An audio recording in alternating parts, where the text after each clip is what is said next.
Ngatho cia mwenye muno Kate Muthoni mugikire na ikua wa mboci mwena wake rwa studio ni motoguo mwagitarire kwa hinda riri urite kambe itura-ini ria Moro kana gicigo-ini bunge kia Moro na umuthi ndigikiri migunda-ini tugithie na mbere na gukiaraniria na arimi kumana na maingi megie urimi oro ndumwe na thogora wa urimi hamwe na moguni maria urimi ugiyukaga naguo no ria uragikiona thutha wakwa ni ati ururu uyu wa mbembe oro ndumwe na mboco hamwe na waru niguo ugikiri mwihoko wa gukihonia bururi matuko-ini magoka kuona arimi guku magikoragwo magikiriire kio makiria gugikorwo magigitabania urimi wao nigetha tugikiigue kuma gukiri murimi kana agikunikaga na urimi uyu na mitaratara iri ngikigithio gutigira urimi bururi-ini wa Kenya no wagikinyanira gunyitana na arimi atatu kuma gicigo-ini bunge kia Moro magitutaririe iguru rigie urimi. Karibu sana maitu no nyende tutaririe utwambe na rito no tutaririe hire urimi umutwarithagia atia utwambe na rito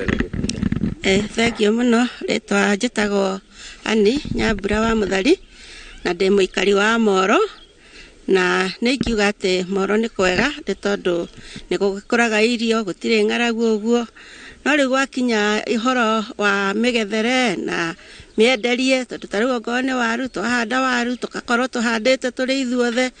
na riu nginya gwakorwo thoko ndirakorwo igigituteithia muno. Haritwa njitagwo Agnes Wanjiru wa Ndirangu na ndi mkulima ni turimaga mbembe na tukarima waru na minji no riu ketuge mahinda maria turacirima kaingi nitutunyagwo irio ni mba waru nitutunyagwo ni mba wetereire ni ukuona kanyamu gakora nduri kindu wona tigo o cia kuria riu tugakihinyiririka mwena-ini ucio ako ni mbembe ni ithia ikaga guciara wega taru fertilizer ira turaheirwo gwi kundu turahandire na ndinaruta maciaro mega tondu mbembe iramerire ithararite taitari kindu kuonania fertilizer yo ndiari